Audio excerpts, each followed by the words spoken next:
कृष्णा। सभी भक्तों का स्वागत है इस गीतामृत कार्यक्रम में। और मुझे बहुत हर्ष के साथ ये सूचित करना आप लोगों को लग रहा है कि ये जो गीतामृत की नदी है हमारी, ये कहाँ कहाँ फैल रही है।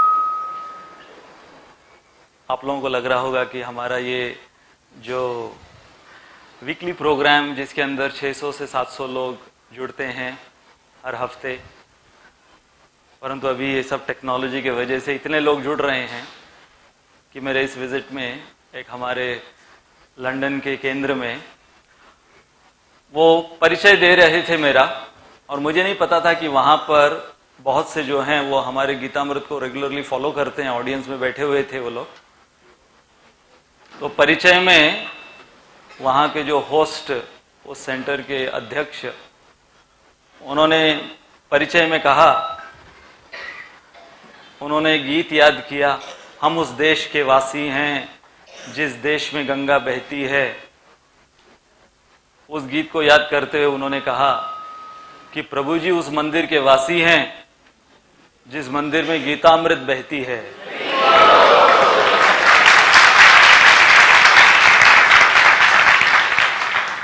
तो पहले तो मुझे समझ में नहीं आया कि इनको क्या समझेगा गीतामृत। तो वहां पर फिर जब उन्होंने कहा कि ये गीतामृत कार्यक्रम जब शुरू हुआ तो कुछ 25, 30, 50 तक लोग आते थे, अब 600 से 700 लोग आते हैं। तो वहाँ पर उनका एक व्हाट्सएप ग्रुप है और उनके जो हेड, उन्होंने कहा कि नहीं नहीं, वो तो आप केवल बता रहे हो कि नासिक में, भारत में जो वहाँ पर बैठते हैं सामने, जो लाइव सुन रहे हैं हम लोग सब, पूरा ग्रुप, वो और आप 150-200 ऐड कर दो उसमें, और हम लोग ज्यादा कमिटेड हैं। उन्होंने कहा हम लोग ज्यादा कमिटेड हैं क्योंकि वहां पर नासिक में जो गीतामृत अटेंड करते हैं उनको प्रसाद मिलता है।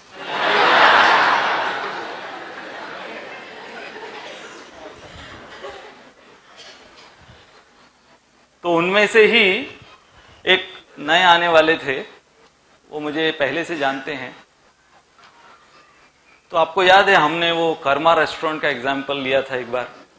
तो उन्होंने, पता नहीं, हमारे जो क्लिप्स सर्कुलेट होते हैं उसमें से वो जो खिचड़ी का एग्जाम्पल दिया था मैंने हाँ, कि वही खिचड़ी, लेकिन जब उसको बहुत सोफिस्टिकेटेड तरीके से डिस्क्राइब किया जाता है तो फिर वो बहुत इंटरेस्टिंग बन जाती है। तो ये एक रेस्टोरेंट चलाते हैं और इनको वो बहुत इंटरेस्टिंग लगा वो डिस्क्रिप्शन खिचड़ी का। तो सबसे पहले तो उन्होंने पूछा, क्योंकि उन्होंने जो क्लिप देखा था उसके अंदर मैं इंग्लिश में बोल रहा था, जो भी वो 5-7 मिनट का जो क्लिप था उसमें मैं इंग्लिश में बोल रहा था। तो क्लिप में उन्होंने अपना पीछे का जो डोर्स है, ऑल्टर डोर्स, वो सब कुछ देखा। एप्पल का लैपटॉप दिख रहा था उनको, फिर प्रोजेक्टर स्क्रीन। तो उनको लगा कि कोई शायद विदेश में कोई मंदिर में मैं लेक्चर दे रहा हूँ। इंग्लिश में भी बोल रहा था और ये सारी चीजें। तो मैंने कहा नहीं नहीं, वो महाराष्ट्र में नासिक करके जगह है। तो उनको विश्वास नहीं आया, उन्होंने नासिक के विषय में सुना हुआ था। बोले नासिक, वो नासिक का मंदिर है, इतना आलीशान लग रहा है वो नासिक का मंदिर। मैंने तो केवल नासिक का कालाराम मंदिर सुना था। तो मैंने कहा हाँ, वही काले राम जी अब काले कृष्ण के रूप में आ गए हैं। तो उन्होंने वो खिचड़ी का डिस्क्रिप्शन अपने मेनू कार्ड में इंक्लूड किया एज इट इज। होता है ना आजकल रेस्टोरेंट के जो मेनू कार्ड होते हैं उसमें वो हर एक आइटम, उसका वो थोड़ा डिस्क्रिप्शन भी देते हैं कि आइटम के अंदर क्या होगा अंदाजन। तो उन्होंने उसी प्रकार से, the basmati rice from the plains of Dehradun, steamed with the yellow fresh lentils from the harvest of Punjab, tempered in the fresh veggies and spiced with all of that. तो फिर उन्होंने वो पूरा उसको ब्रीफली लिख दिया.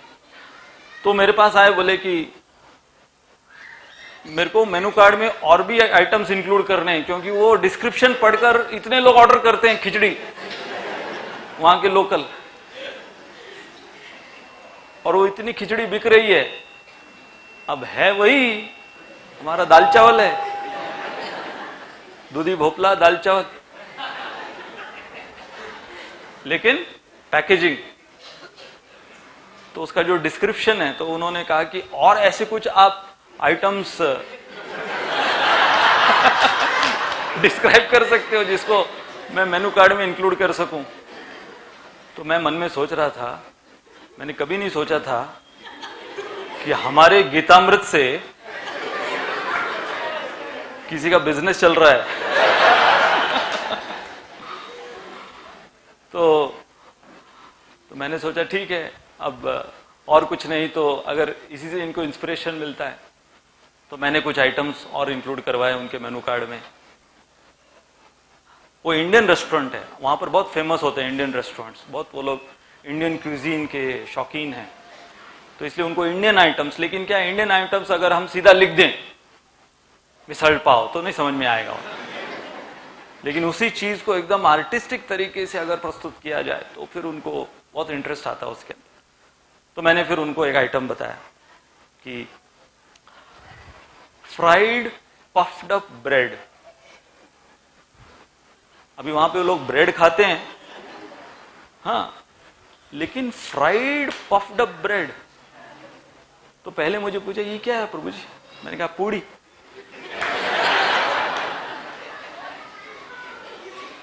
अब आटे की रोटी या आटे की पूड़ी को वो लोग ब्रेड बोलते हैं. अब उसी को आप फ्राई कर दो तो पफ वो फूल जाती है, तो फ्राइड पफ्ड अप ब्रेड. तो बोला यहाँ बहुत अच्छा है डिस्क्रिप्शन, तो उन्होंने वो उसको ऐड किया.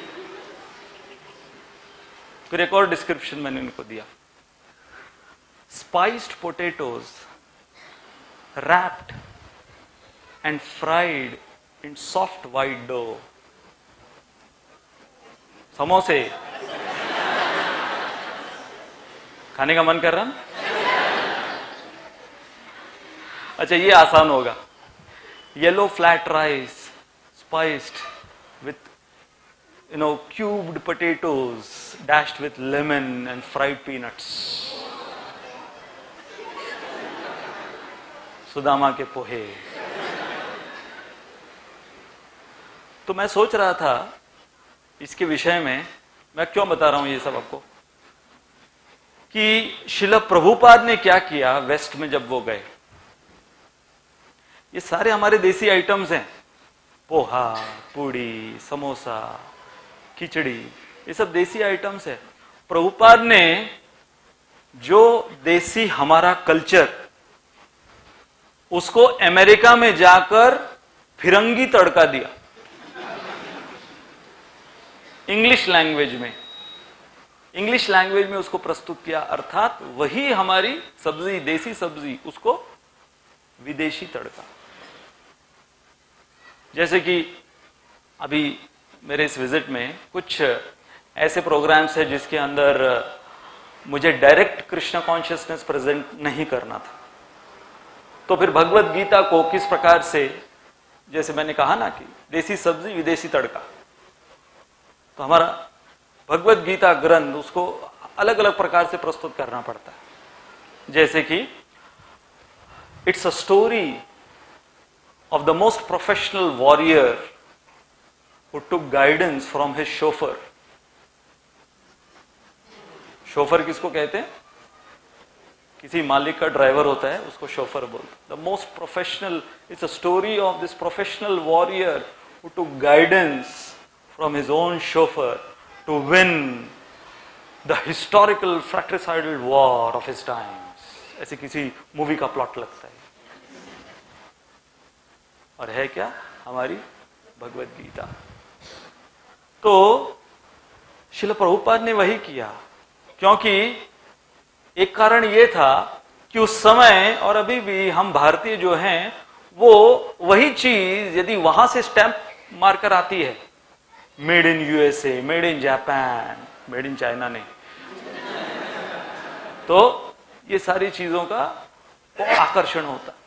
तो प्रभुपाद ने क्या किया, प्रभुपाद ने यही जो हमारी देसी संस्कृति है उसे वहां जाकर, जैसे हमने कहा वो एक विदेशी तड़का, और फिर वही हमारी ही सब्जी को फिर से हमें ही खिलाया, परंतु देसी तरीके से।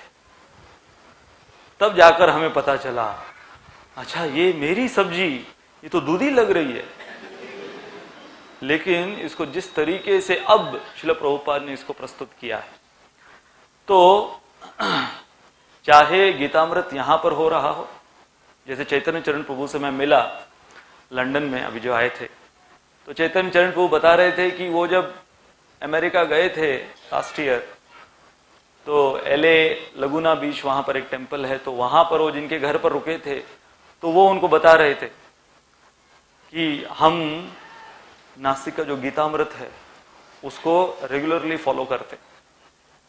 और फिर चैतन्य चरण प्रभु बोला, मैं खुद नासिक से हूं, मैं नासिक का बंदा हूं। तो आप लोगों को लग रहा होगा कि यहां पर आप लोग बैठे हुए, हो सकता है कि बहुत से आप लोग साल में ज्यादा से ज्यादा दूर कहां जाते होंगे, सापुतारा या फिर, लेकिन जो आप लोग का अटेंडेंस है यहाँ का, वो ख्याति कहां कहां तक, वो नदी कहां कहां तक बह रही है, उसके स्ट्रीम्स। तो आइए फिर से हम हमारी देसी खिचड़ी खाएं अभी। तो आगे हम जारी रखते हैं हमारा गीतामृत, उसकी चर्चा।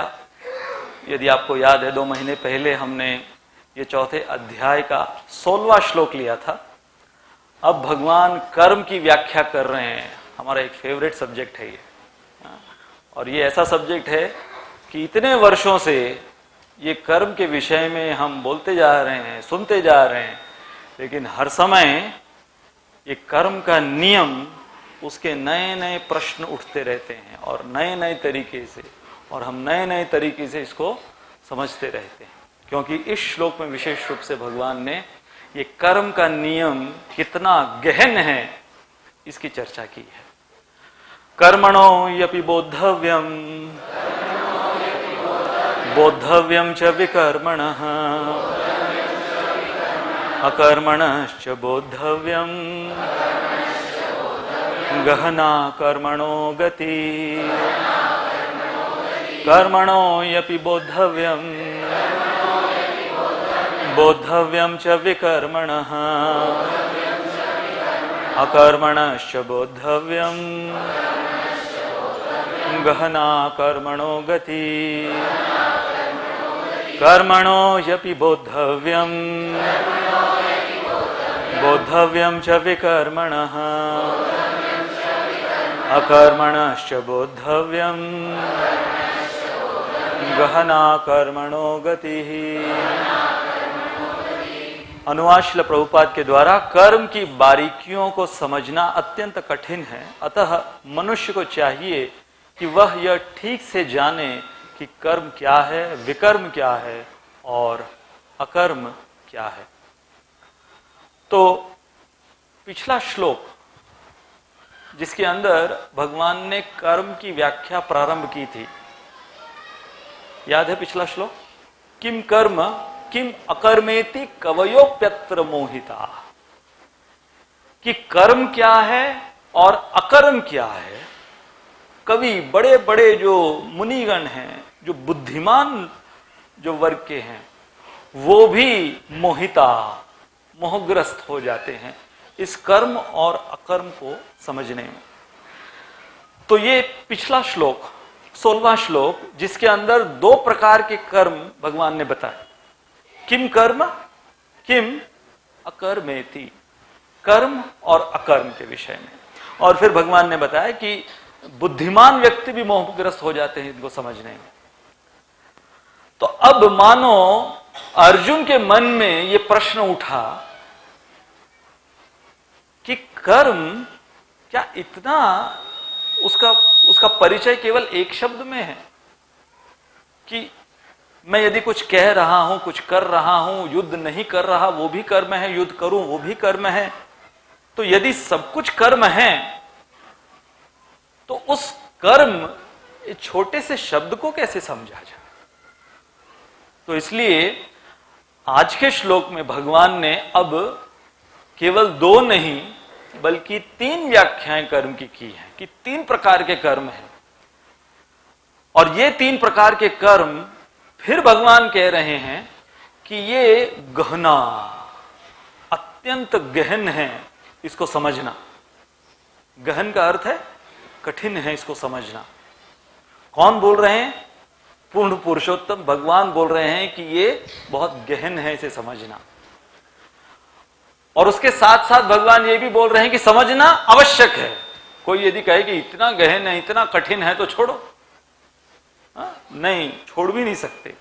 क्यों छोड़ नहीं सकते? क्योंकि ये कर्म और कर्म के नियम हम मनुष्यों के लिए ही लागू हैं। केवल हम मनुष्यों के लिए बनाए गए हैं कर्म के नियम। यदि कोई शेर किसी हिरण को कत्लेआम कर मार के खा जाता है तो उसके ऊपर कोई कर्म नहीं लगता, परंतु एक मनुष्य के ऊपर हर वक्त कर्म का नियम लागू होता है। तो आज के हमारे चर्चा के विषय इस प्रकार से रहेंगे। 3 प्रकार के कर्म जो भगवान ने बताए हैं आज के श्लोक में। फिर ये एक शब्द भगवान ने आज के श्लोक में कितनी दफा इस्तेमाल किया है? 3 दफा। बोद्धव्यम, कर्मणो अपि बोद्धव्यम, बोद्धव्यम च विकर्मण अकर्मणश्च बोद्धव्यम, गहना कर्मणो गति। 3 दफा ये शब्द, तो अगर 3 टाइम्स इसको रिपीट किया है तो इसलिए हमको ये बहुत गहराई से समझना आवश्यक है। फिर गहना शब्द की व्याख्या और गति शब्द की व्याख्या। तो जो 3 प्रकार के कर्म हैं, पुण्य कर्म, विकर्म का अर्थ है पाप कर्म, और अकर्म का अर्थ है कर्म फल से रहित जो कर्म होते हैं। अब देखिए, हमने इसके ऊपर बहुत सी चर्चाएं हमारे जो बेसिक गीता कोर्स है उसमें भी की है कि जब हम कोई भी प्रकार का कर्म करते हैं, अर्थात भगवान ने दूसरे अध्याय में कह दिया है, नहीं कश्चित क्षणोपि जातुतिष्ठत्य कर्मकृत कार्यते यवश कर्म सर्व प्रकृतिर जैर गुणेर, कि एक क्षण भी नहीं जाता जब मनुष्य बिना कर्म के रह पाए। तो अर्जुन सोच रहे थे कि कर्म के वजह से मैं फंस रहा हूं, मारूंगा मैं अपने ही रिश्तेदारों को, तो ऐसे गर्हित कर्म में मैं अपने आप को क्यों फंसाऊं? तो भगवान ने दूसरे अध्याय के श्लोक में कह दिया कि अर्जुन, तुम यदि निठल्ले भी बैठे रहोगे, बिना युद्ध लड़े तुम ऐसे ही बैठे रहोगे, वो भी एक कर्म है। कुछ न करना, कुछ करना। हर समय हमारा स्थूल शरीर और ये हमारा सूक्ष्म शरीर वो कार्यरत रहता है। यहां तक कि जब ये स्थूल शरीर रात को सोने जाता है तो सूक्ष्म शरीर ये स्थूल शरीर के विषय में सोचते हुए या अन्य इस शरीर से संबंधित जो जगहें हैं, वस्तुएं हैं, व्यक्ति हैं, उनके विषय में सोचते हुए ये एक्टिव रहता। तो भगवान ने जो कह दिया, नहीं कश्चित क्षणमपि, एक क्षण भी नहीं जाता है जब हम कार्यरत नहीं रहते। तो फिर जब ये हमारे जिंदगी से इतने अटूट तरीके से जुड़ा हुआ है कर्म का नियम, तो क्यों ना हम इस कर्म के नियम को भली भांति जानने की कोशिश करें। और कौन समझा रहे हैं? साक्षात भगवान हमें समझा रहे हैं ये सारे कर्म के नियम हमारे लिए। और जो उनके ऊपर लागू भी नहीं, वो स्वयं भगवान आकर हमारे सामने कैसे कर्म करने चाहिए वो कर कर भी दिखाते। मतलब एक तो थियरी, उसके ऊपर से डेमोन्स्ट्रेशन, प्रैक्टिकल भी। तो यहां पर जब भगवान कर्म इस शब्द का उच्चारण कर रहे हैं तो उसका अर्थ है पुण्य कर्म। विकर्म का अर्थ है विपरीत कर्म, और अकर्म का अर्थ है वो कर्म जो कि अकर्म से, यदि कर्मफल रहित कर्म उसको कहा जाएगा तो अर्थात पुण्य कर्म जो है वो भी बांधने वाला है। नहीं तो फिर अकर्म ये शब्द क्यों इस्तेमाल किया जाता? तो पुण्य कर्म भी बांधने वाला है, जैसे कि पाप तो बांधने वाला है ही, पुण्य कर्म भी बांधता है। क्योंकि इस भौतिक संसार में यदि कोई भी कर्म किसी को भौतिक संसार में रखे, वो बाधित कर्म है। तो शुरुआत में हमारे एक टीम ने बहुत सुंदर वीडियो बनाया है इस्कॉन के लॉज ऑफ कर्मा के ऊपर। तो इसमें संक्षिप्त रूप से आपको समझ में आ जाएगा कि आज के श्लोक में भगवान क्या कहना चाहते हैं, और फिर हम इसके बाद पश्चात और गहराई में जाएंगे।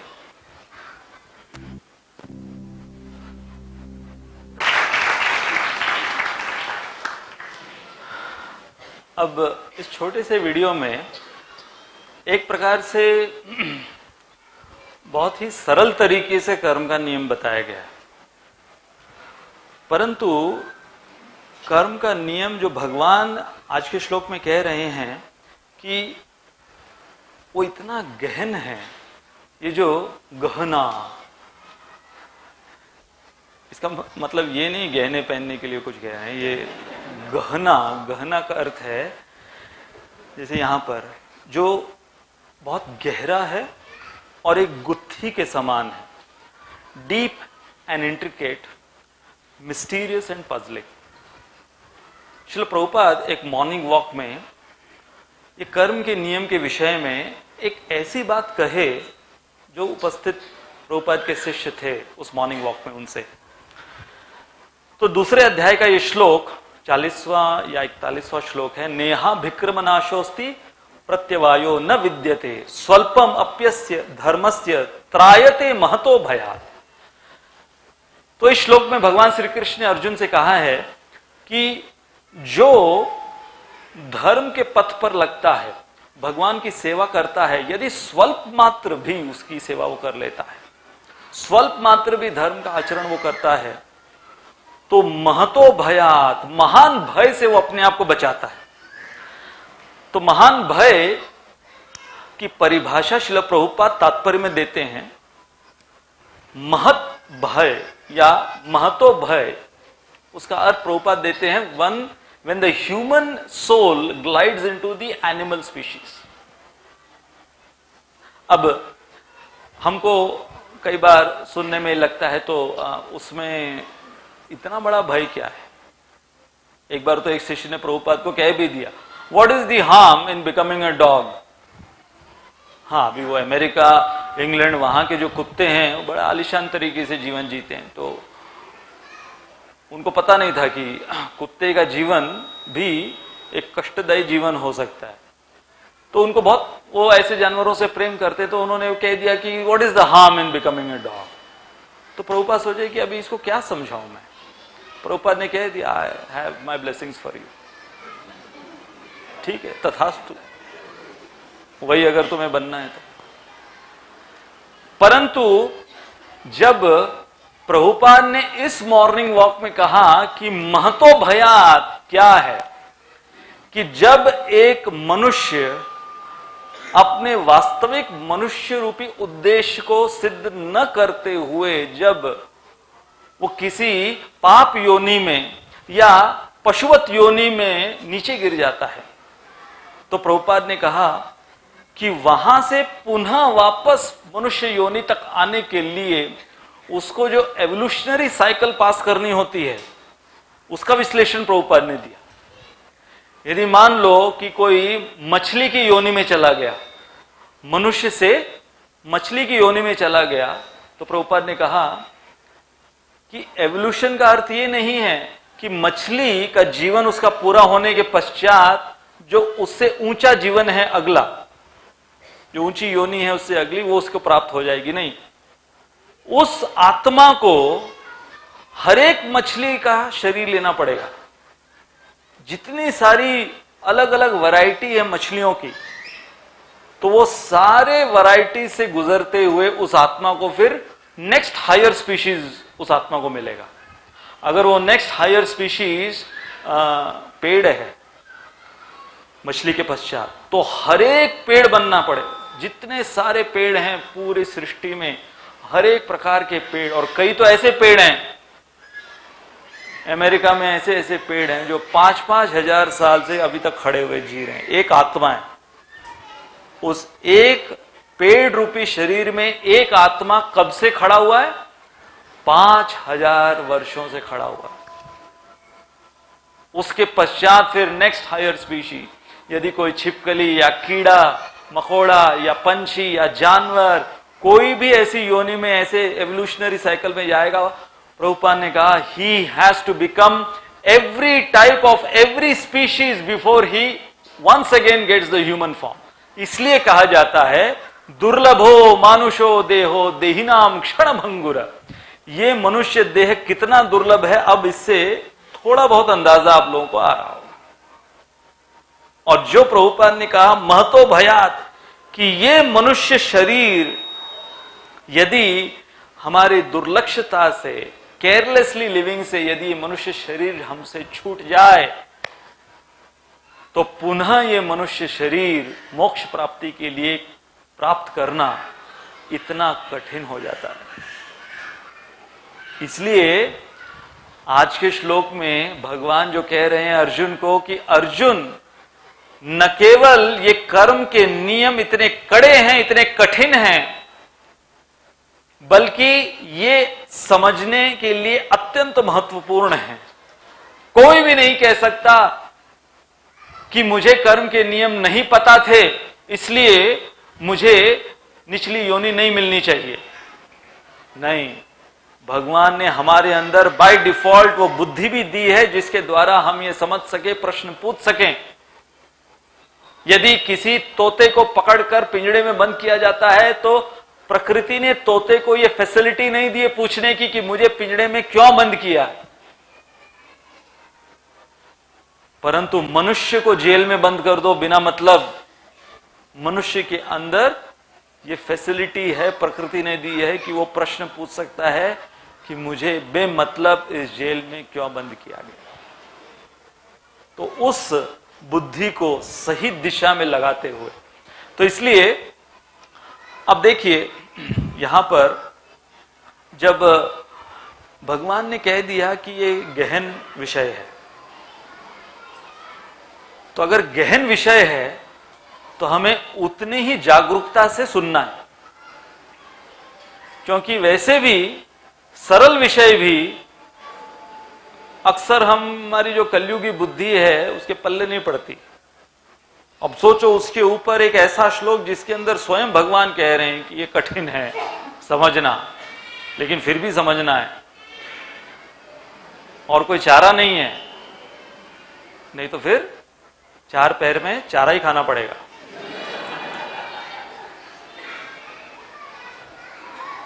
तो इंटरेस्टिंगली देखिए भगवान ने समझना है समझना है समझना है 3 बार बोल दिया, बोद्धव्यम बोद्धव्यम बोद्धव्यम। तो ये क्या है? बोद्धव्यम का अर्थ क्या है? हमारे आचार्यों ने बोद्धव्यम इस शब्द की अलग अलग उनकी टिप्पणियां दी हैं। सबसे पहला अर्थ है सीखना, फिर समझना, न केवल सीखना बल्कि सीखने के बाद उसे समझना, समझने के पश्चात सिखाना, यह भी हमारा उत्तरदायित्व है। और सबसे महत्वपूर्ण अपने जीवन में भी अपनाना। केवल सीख के समझ के दूसरों को बताने थे कर्म का नियम तुम्हारे ऊपर है। अच्छा, अब देखिए कि जहां तक सीखने की बात आती है, हम लोग मनुष्य ये ऐसी एक विशेष योनि है कि जैसे ही हम पैदा होते हैं हमारा सीखना प्रारंभ हो जाता है। यहां तक कि गर्भ विज्ञान के अनुसार गर्भ में भी हम सीखते हैं।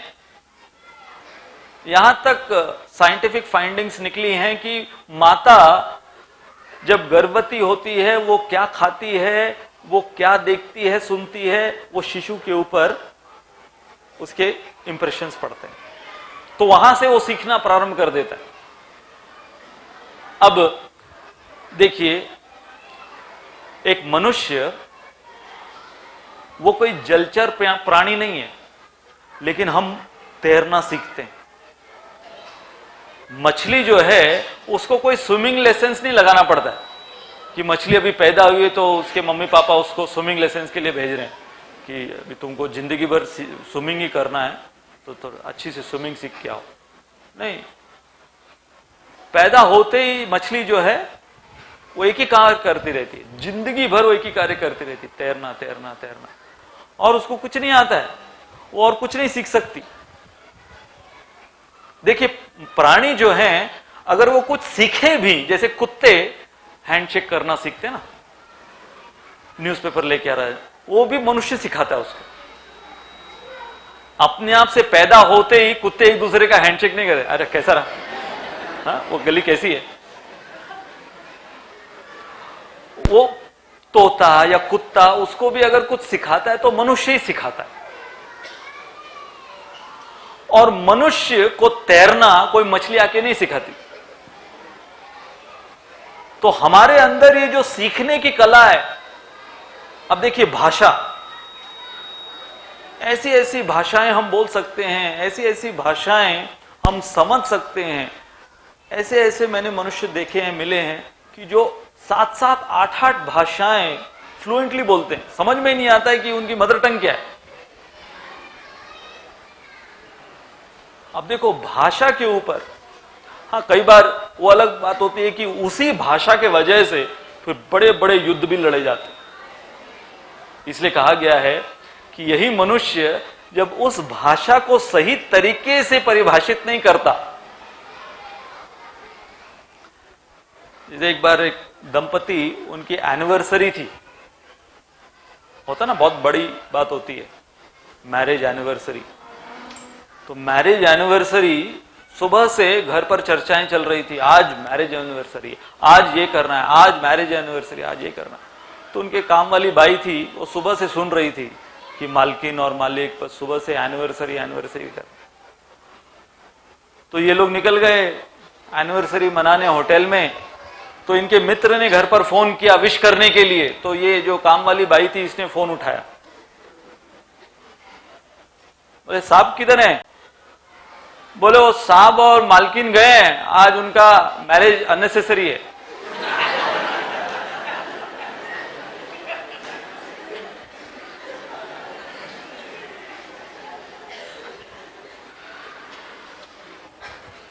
तो भाषा अगर हम ठीक से नहीं सीखें, ऐसे स्कूल में टीचर ने स्टूडेंट को पूछा, जल में रहने वाले 4 प्राणी बताओ। विद्यार्थी ने कहा मेंढक। बहुत अच्छा। और बाकी 3? मेंढक के मम्मी पापा, मेंढक के भाई बहन, मेंढक के चाउताता। हाँ, और एक्स्ट्रा बता देता हूं, आपने तो 4 ही पूछे थे। तो जब हम सीखने, समझाने, सिखाने और अपनाने की बात करते हैं, तो ये इन चारों का जो समन्वय है, इसका समन्वय, इसको भगवान कह रहे हैं बोद्धव्यम। कर्म के नियम को सीखना है, कर्म के नियम को समझना है, सिखाना है अपने उदाहरण से, और अर्थात अपनाना अपने जीवन में। तो इसलिए अब एक प्रकार से देखा जाए तो ये थोड़ा सा कंफ्यूजन लगता है कि एक तरफ तो भगवान ने आज के श्लोक में कह दिया कि ये बहुत गहन विषय है। हाँ, तो हो सकता था कि हम इस तसल्ली से ये श्लोक पढ़ लेते कि भगवान शायद बोलेंगे ये बहुत गहन विषय है, तो अगला श्लोक लेते हैं।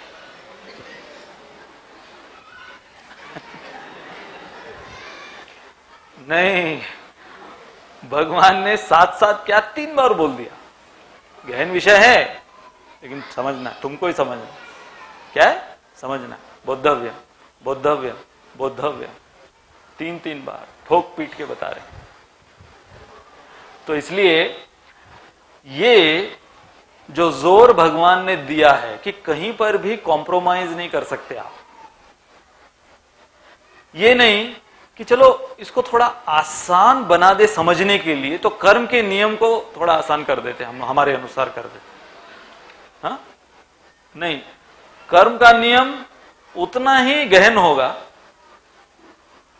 और तुम उतने ही परिश्रम से समझोगे इसको, फिर भी ये गहन रहेगा। जितना भी बुद्धि लगा लो, चाहे हम 4 घंटे का 5 घंटे का इसके 25 पार्ट ले लें इस श्लोक के, हाँ?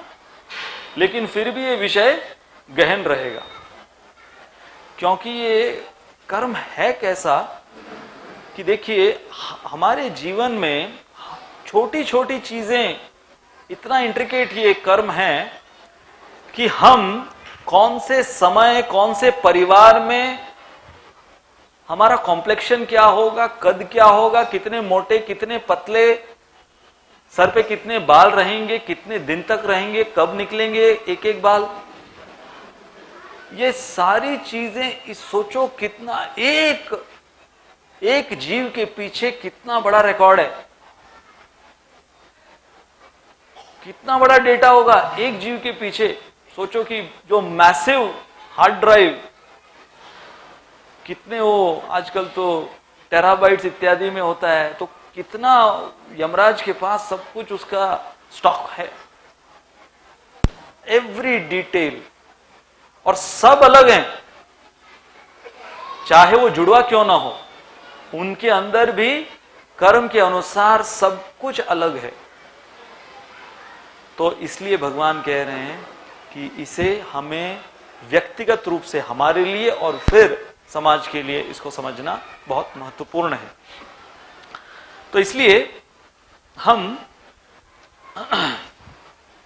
ये लॉज ऑफ कर्मा, कर्म के जो नियम हैं, इसके ऊपर जो सबसे ज्यादा प्रश्न पूछे जाते हैं, कुछ हम उन प्रश्नों को लेंगे, डाउट्स को लेंगे, संशय को लेंगे, और फिर देखते हैं कि इसका निवारण हमारे जो आचार्य ये कर्म के नियमों के बारे में बताए हैं, भगवान जो बताए हैं, क्या हमारे संशय इनसे दूर हो रहे हैं कि नहीं। तो मैंने उदाहरण लिया है कि ये कर्म का नियम बनाया क्यों है। हमारी परीक्षा के लिए, ये परीक्षा का पेपर है, for us to be tested